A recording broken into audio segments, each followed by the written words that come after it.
மனோஜ் பாண்டியனை தொடர்ந்து திமுகவில் வைத்திலிங்கம் இணைந்திருக்கிறார். மனோஜ் பாண்டியன், மருது அழகுராஜ் ஆகியோரை தொடர்ந்து ஓ பன்னீர்செல்வத்தின் ஆதரவாளரான வைத்திலிங்கம் திமுகவில் இணைந்திருக்கிறார். முதலமைச்சர் மு.க.ஸ்டாலின் முன்னிலையில் திமுகவில் இணைந்திருக்கிறார் வைத்திலிங்கம். அது தொடர்பான காட்சிகளை பார்த்து வருகிறோம். ஒரத்தநாடு தொகுதியில் 4 முறை எம்எல்ஏவாக இருந்தவர் வைத்திலிங்கம். தற்போது தன்னை திமுகவில் இணைந்து கொண்டுள்ளார். தனது பதவியை ராஜினாமா செய்துவிட்டு முதலமைச்சர் மு.க.ஸ்டாலின் முன்னிலையில் தன்னை திமுகவில் இணைத்துக் கொண்டிருக்கிறார்.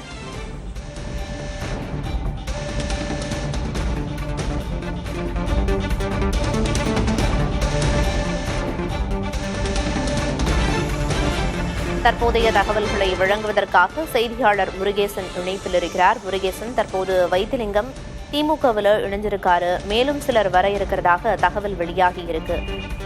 தற்போதைய தகவல் என்ன?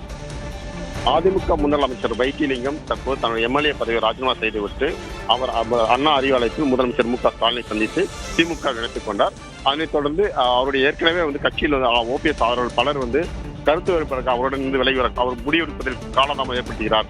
தேர்தல் நடக்கக்கூடிய சூழ்நிலையில் அதிமுகவில் ஓபிஎஸ் சார்ந்தவர்களை யாரும் இணைத்துக் கொள்ள மாட்டோம் என்று எடப்பாடி பழனிசாமி திட்டவட்டமாக கூறி வந்த நிலையில் மீண்டும் அதற்கான முயற்சியில் மேற்கொண்டு வரும் ஓபிஎஸ் காலம் தாழ்த்தி வந்த நிலையில் தற்போது ஒவ்வொருவராக அந்த அணியிலிருந்து விலகி வந்திருக்கிறார்கள் ஓபிஎஸ் ஆர்வலர்கள். ஏற்கனவே மனோஜ் பாண்டியன் விலகி தம்முடைய எம்எல்ஏ ராஜினாமா செய்து கொண்டு திமுக இணைத்திருக்கிறார். அதன் அடிப்படையில் தற்போது வைத்திலிங்கம் அவர்களும் கட்சியில் இணைந்திருக்கிறார். இதனைத் தொடர்ந்து முன்னாள் அமைச்சர் வெல்லமண்டி நடராஜன், குன்னம் எம்எல்ஏ முன்னாள் எம்எல்ஏ ராஜேந்திரன் உட்பட பலர் அடுத்தடுத்த காலங்களில் திமுகவில் இணைப்பதற்கான வாய்ப்புகள் நிறைவேறுகிறது.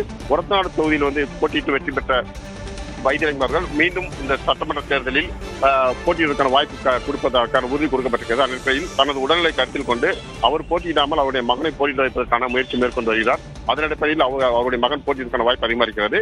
கட்சியில் இவருக்கு முக்கியமான ஒரு பொறுப்பு வழங்கப்பட்டிருக்கிறது. தகவல்களை வழங்கியதற்கு நன்றி முருகேசன்.